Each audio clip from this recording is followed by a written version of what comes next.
મારું નામ છે રાજલ ગઢવી અને તમે જોઈ રહ્યા છો કચ્છ ભાવી।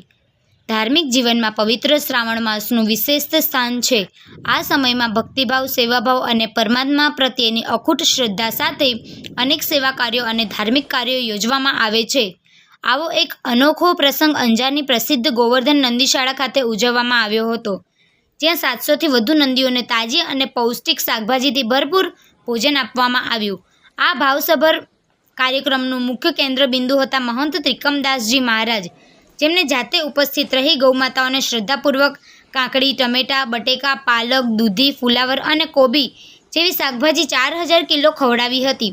મહંતશ્રીએ ગૌસેવાની ભાવનાને મધુર ભાવે જીવંત કરી શ્રાવણ માસ દરમિયાન ગૌસેવા કરવી એ પવિત્ર માનવામાં આવે છે અને અંજારની આ નંદીશાળામાં થયો આ આયોજિત કાર્યક્રમ એ ભાવનાનું જીવંત પ્રતિબિંબ હતું।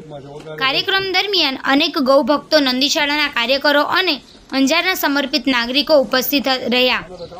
ગૌ સેવા માટે સમર્પિત અંજારવાસીઓ ભૂમિકા અને સેવા ભાવનાની પ્રશંસનીય હતી। મહંત ત્રિકમદાસજી મહારાજે આ પ્રસંગે ગૌ સેવાનો મહિમા જણાવતા જણાવ્યું કે ગાય એ માત્ર પશુ નથી, તે સંસ્કૃતિ છે। ગૌ સેવા એ ઈશ્વર સેવા સમાન છે। અંતે મહંતશ્રીએ સમસ્ત સમાજને અનુરોધ કર્યો કે આવા પવિત્ર શ્રાવણ મહિનામાં માત્ર ઉપવાસ અને પૂજા સાથે ગૌ સેવામાં પણ આગળ આવે। આવા કાર્યક્રમો યુવા પેઢીમાં પણ ગૌ સેવા પ્રત્યે આસ્થા ઊભી કરે છે અને સાચી ભારતીય સંસ્કૃતિનો સંદેશ આપે છે।